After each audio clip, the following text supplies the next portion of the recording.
สบายดีทุกคนตอนแรงสิพาทานผู้ชมไปเลาะเบิ่งหมากเมาหมากเมาเป็นหมากไม้ป่าชนิดหนึ่งอันหมากขามเมาหมากขามเมาต่างหากได้หมากขามเมานี่ก็สิเป็นหมากเล็บแมวเนาะนี่อันนี้เฮามัดเมื่อวานนี่มื้ออื่นซอกกันนะมามัดตึงงัวเข้าบ่ได้แล้วนี่เนี่ยหมากขามเมาบ้านค่อยเอิ้นหมากกำเมามีคนเอาขี้เหงื่อมาทิ่มมึงไหมเฮาจูดแล้วก็เขามาทิ่มไหมนี่อยู่ป่าแถวนี้แหละคนเลย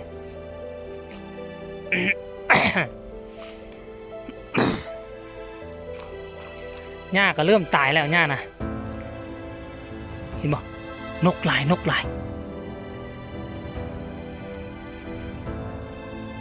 มานอนแถวนี้พวกหลายทุกคน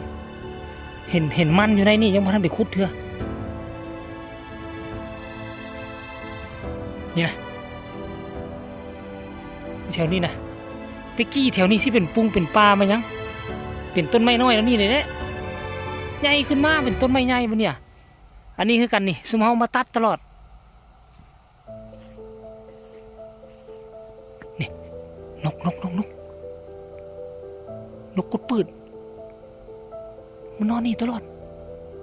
ได้ยินเสียงใบไม้หล่นนั่นแสดงว่ามันนอนมันกำลังบินเข้าหาง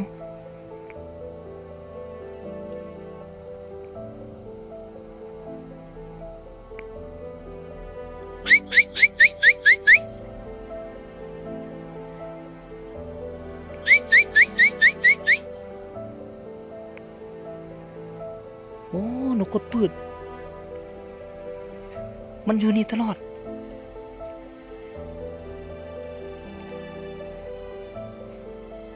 นี่กลายเป็นเส้นทางใหม่ของคนเดินป่าเลยปกติทางนี้บ่มีได้ทางนี้บ่มี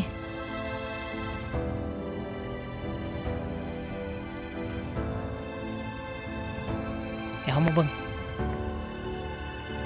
นี่งัวควายกับเจ้านี่เป้าหมายเขาใช่ไหมเอาหมากอันนี้แหละนี่ผู้ใดเคยเห็นนี่หมากอันนี้เห็นบ่หมากอันนี้เห็นบ่นี่นะหมากอันนี้มันกินได้เลยทุกคนมันกินได้หมากเมา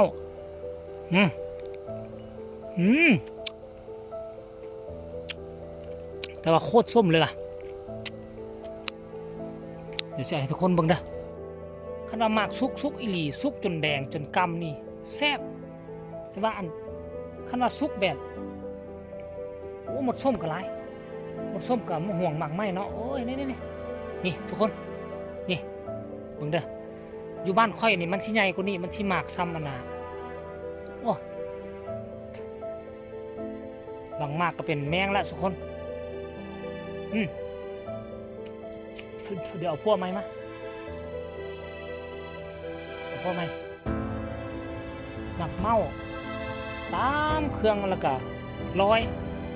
อันหมักดิบมันสิเป็นตัวสีเขียวๆหมักซุกสิเป็นตัวกำๆแล้วนี่เห็นบ่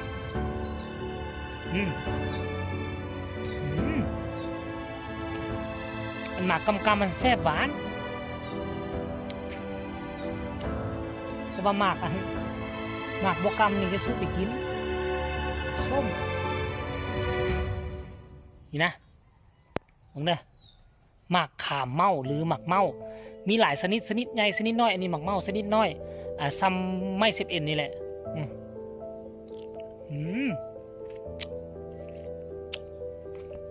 อยู่ในป่านี่เห็นแต่ต้นเดียวนี่เดี๋ยวค่อยเอาไปปลูกย่านเขาเจ้าตัดไปนี่ยินข่าวว่าปีหน้านี่ป่านี่ที่ถึกดุดเห็ดดินจัดสรรละเดี๋ยวค่อยจะมาเอาไปปลูกนี่หมากมันนะนี่หมากนะทุกคน